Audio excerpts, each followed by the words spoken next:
Good evening, I'm Andrea Anderson. I'm Bailey Peterson. If you ask any farmer about CO2 pipelines, you'll likely hear a strong opinion on the issue.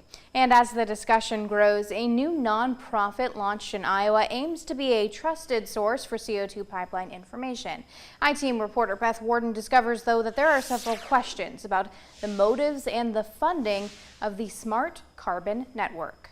This is a negotiation. At public CO2 pipeline meetings, the tension can be felt between the pipeline applicants and the landowners. A new educational nonprofit from Iowa, Smart Carbon Network, claims to be a trustworthy source amidst the noise. Along with all that emotion, there's a lot of misinformation out there. And what we wanted to do, and how I got involved, was we want to make sure we're telling the whole story. Executive Director Joe Heinrich believes CO2 capture and pipelines are a good thing, offering an economic and environmental benefit.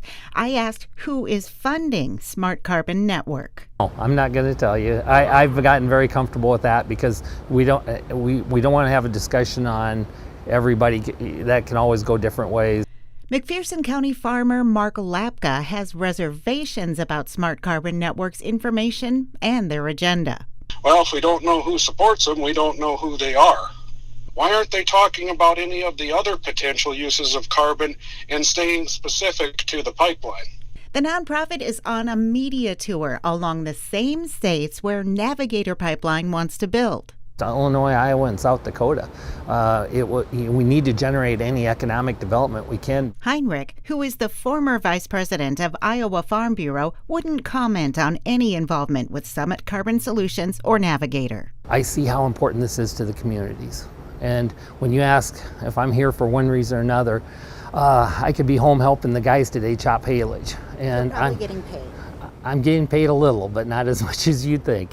I also found Heinrich's letter to the editor at the Des Moines Register, speaking on behalf of Smart Carbon Network promoting carbon pipelines. In the meantime, Heinrich says the ultimate goal is to foster open communication. What we're trying to do is make sure all sides are listening to work together and try to avoid that end result of eminent domain. In Sioux Falls, Beth Warden, Dakota News Now.